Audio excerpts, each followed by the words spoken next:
Every day, thousands of fishermen brave the sea to make a living and provide food for our communities. But hidden beneath the waves is a serious problem threatening their livelihood and our oceans: the illegal, unreported, and unregulated fishing, or the IUU fishing. As well today, we will explore how Fisheries Administrative Order helps fight this challenge and how fishermen face the realities of IUU fishing every single day.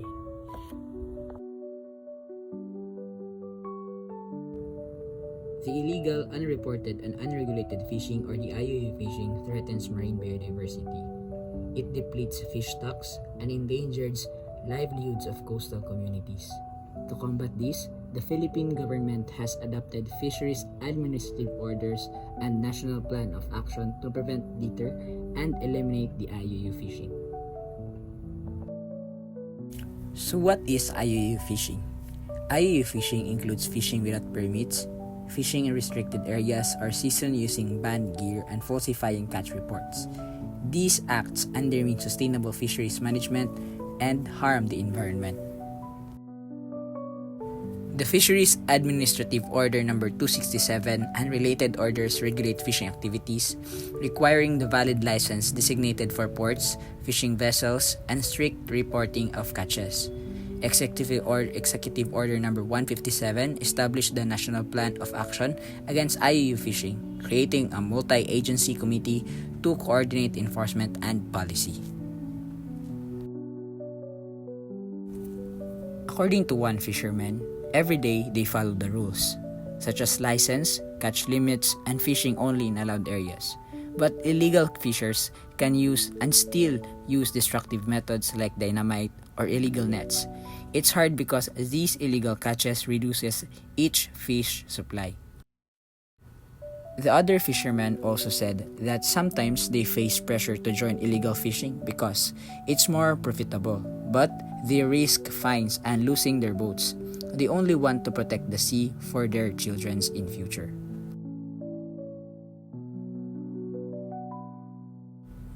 Enforcement agencies face difficulties patrolling vast waters with limited resources.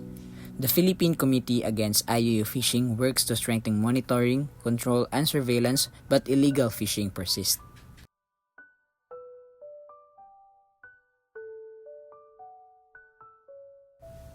Fishermen, government agencies, and communities collaborate to report illegal activities and promote sustainable fishing. Education and alternative livelihoods help reduce the dependence on harmful practices. Another fisherman said that they rely on the sea. Protecting it means protecting our way of life.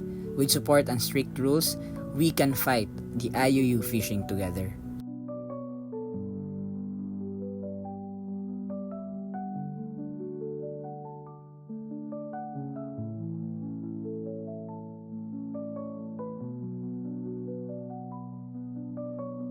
IUU stands for Illegal, Unreported, and Unregulated Fishing.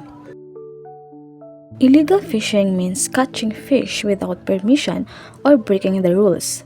Unreported fishing means not telling the government how much or what kind of fish we caught. And unregulated fishing happens when there are no rules at all for fishing in a certain area.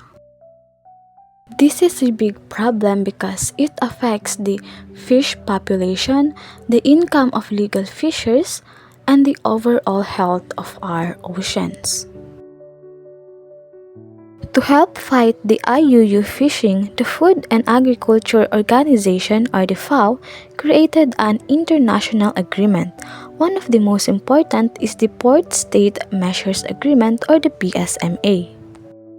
The PSMA is the first legally binding international treaty focused specifically on stopping the IUU fishing. It requires countries to check foreign fishing vessels that want to enter their ports. If the ship is involved in IUU fishing, the port can deny access or services.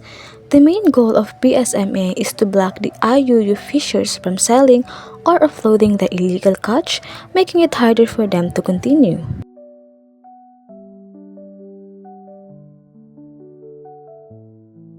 In connection to our nation, the Philippines supports the FAO's efforts and has made its own laws to combat the IUU fishing, such as the Fisheries Code of 1998 or the Republic Act 8550 as amended by the Republic Act 10654, which aligns with the PSMA, wherein this law promotes sustainable fishing and give penalties to those caught doing the IUU activities. So much for that. IUU fishing is a serious global issue, and the FAO's PSMA is an important step in stopping it. By cooperating internationally and enforcing laws locally, we can protect our marine resources for future generations. Illegal, unreported, and unregulated fishing is a serious violation of both environmental ethics and national fisheries laws. It undermines the sustainability of marine ecosystem, robs legitimate fisherfolk of their livelihoods, and threatens food security for millions who depend on the sea. IUU fishers often use destructive methods like dynamite or cyanide fishing, which destroy coral reefs and breeding grounds essential for marine biodiversity.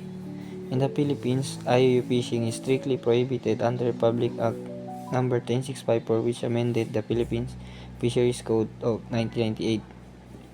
It possesses penalties such as hefty fines, confiscation of fishing gears, and imprisonment. Complementing this are fisheries administrative orders or PAW such as PAW 246 mandating vessel monitoring, PAW 259 requiring catch documentation and traceability, and PAW 198 establish seasonal and area-based conservation measures. Non-compliance with this regulation constitutes IUU activity and carries legal consequence. Those engaged in IUU fishing must cease this action immediately. Beyond facing legal punishment, they are directly contributing to the collapse of marine ecosystem and the suffering of law-abiding fishing communities. Protecting our seas means respecting the law, promoting responsibility fishing, and ensuring that marine resources remain abundant for future generations. Good day, everyone. Today, we turn our attention to a pressing issue that threatens both our marine ecosystem and the livelihood of millions of Filipinos.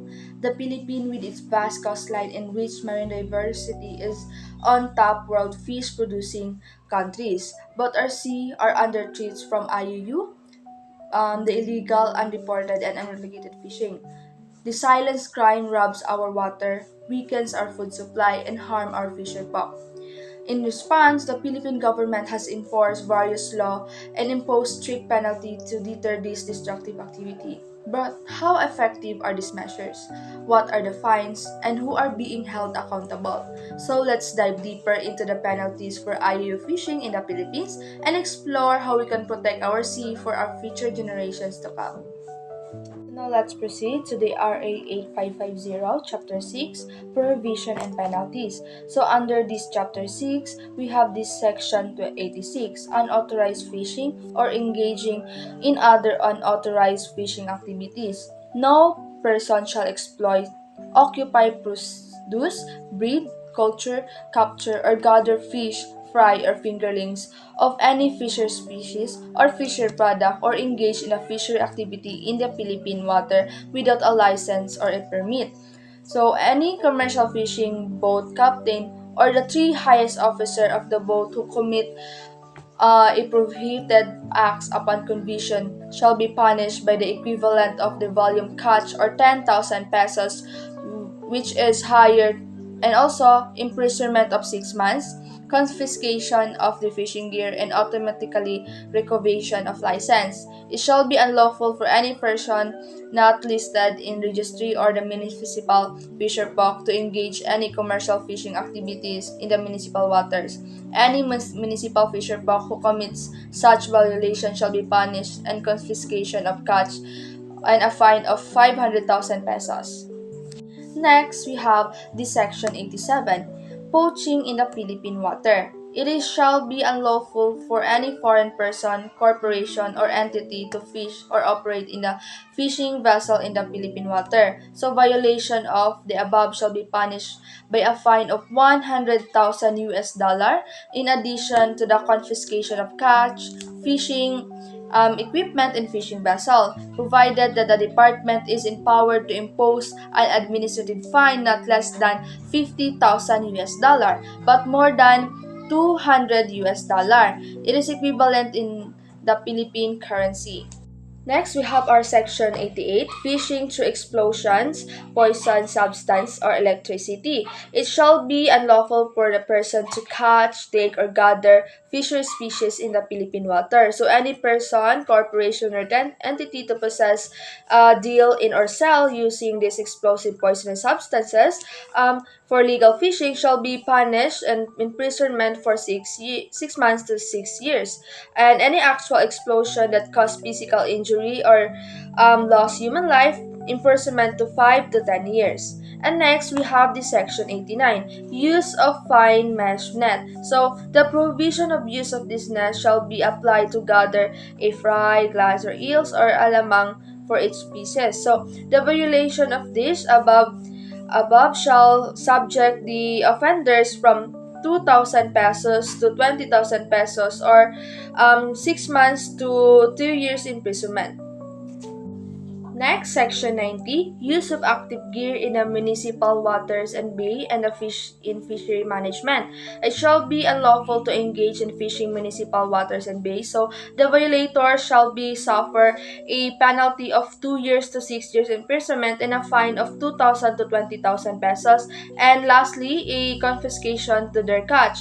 And to section 91, ban on coral exploitation and exploitation. So the violations for these prohibition shall be imprisonment for 6 months to 2 years and a fine of 2,000 pesos. And for the section 92, banned on monoamy and other methods geared destructive to coral reef. So the operation shall be suffer to 2 years to 10 years of imprisonment and a fine of 100,000 to 500,000 pesos. And next for the section 93, illegal use of the superlight. So the violation shall be punished an imprisonment of 6 months to 12 years and a fine of 5,000 pesos and a super light and any fishing gear will be confiscated. And next for the section 94, conservation of mangroves. So it shall be unlawful for the person who convert the mangroves into a fish pond. So the violator shall be suffered a 12 years of imprisonment and a fine of 80,000 pesos. And for the section 95, fishing in a overfish during the close season. So the violator shall suffered a 6 months and a 6 years of imprisonment and a fine of 6,000 and also a cancellation of their fishing license permit. In Republic Act 8550, the Chapter 6, which is the prohibitions and penalties of IUU. In Section 97, fishing or taking of rare, threatened, or endangered species, with the violation of provisions of this section shall be punished by imprisonment to 12 to 20 years and or a fine of 120,000 pesos and forfeiture of the catch and the cancellation of fishing permit.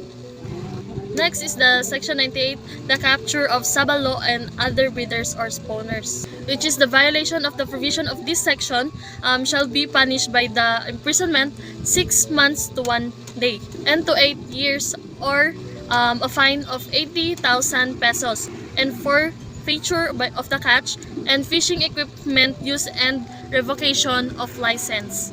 Section 99, the exportation of breeders, spawners, eggs, or fry as prohibited in this code shall be punished by imprisonment of 8 years, confiscation of the same, or a fine equivalent to double the value of the same, and revocation of the fishing and or export license permit. Section 100, importation or exportation of fish or fishery species. It shall be punished by 8 years of imprisonment or a fine of 80,000 pesos and destruction of live fishery or forfeiture of non-live fishery species in favor of the department for its proper disposition. That is provided the violator of this provision shall be banned from being members or stockholders of companies currently engaged in fisheries or companies to be created in the future, the guidelines for which shall be promulgated by the department. Section 101 is the violation of catch sailings, which is the violation of the provision of this section shall be punished by imprisonment of 6 months and 1 day to 6 years, and or a fine of 50,000 pesos and forfeitures of the catch and fishing equipment used and revocation of license. Section 102, which is the aquatic pollution, shall be punished by imprisonment of 6 years and 1 day to 12 years, or a fine of 80,000 pesos plus additional fine of 80,000 pesos per day until such violation ceases and the fines paid. Section 103, other violations, which is the following fisheries activity shall also be considered as violation of this code. First is the failure to comply with the minimum safety standards, which is the owner and a captain of a commercial fishing vessels engaged in fishing who, upon demand by proper authorities, fails to exhibit or show proof of compliance with the safety standards provided in this code. That is shall be immediately prevented from continuing with his fishing activity and escorted to the nearest port of or landing point. The license to operate the commercial fishing vessel shall be suspended until the safety standards has been complied with.